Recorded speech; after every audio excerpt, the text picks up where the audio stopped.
இயேசுக்கே புகழ். இயேசு கிறிஸ்துவில் மிகவும் அன்பார்ந்தவர்களே, உலகின் ஒளியாம் நம் ஆண்டவர் இயேசு கிறிஸ்து நம் ஒவ்வொருவரையும் பார்த்து இப்படி சொல்கின்றார். மத்தேயு நற்செய்தி 5ஆம் அதிகாரம் 14 மற்றும் 15 வசனங்கள். நீங்கள் உலகிற்கு ஒளியாய் இருக்கின்றீர்கள். மலை மேல் இருக்கும் நகர் மறைவாய் இருக்க முடியாது. எவரும் விளக்கை ஏற்றி மரக்காலுக்குள் வைப்பதில்லை, மாறாக விளக்கு தண்டின் மீதே வைப்பர்.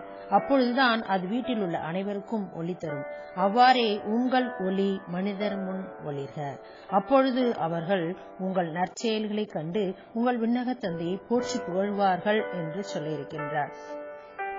அன்பார்ந்தவர்களே, நம்முடைய விளக்கை நாம் மரக்காலுக்குள் ஏற்றி வைக்கக்கூடாது, மாறாக விளக்கு தண்டின் மீதே வைக்க வேண்டும் என்று சொல்லுகின்றார் நம் ஆண்டவர் இயேசு கிறிஸ்து. விளக்கை நாம் ஏற்றி வைக்க வேண்டுமானால் விளக்கிற்கு எண்ணெய் வேண்டும். எண்ணெய் நம்முடைய பரிசுத்த ஆவியானவரை குறிக்கும். பரிசுத்த ஆவியானவரை நாம் நமக்குள் கொண்டிராமல் நம்முடைய விளக்கை ஏற்றி வைக்க முடியாது. பரிசுத்த ஆவியானவர் இல்லாமல் நாம் உலகிற்கு ஒளி தர முடியாது.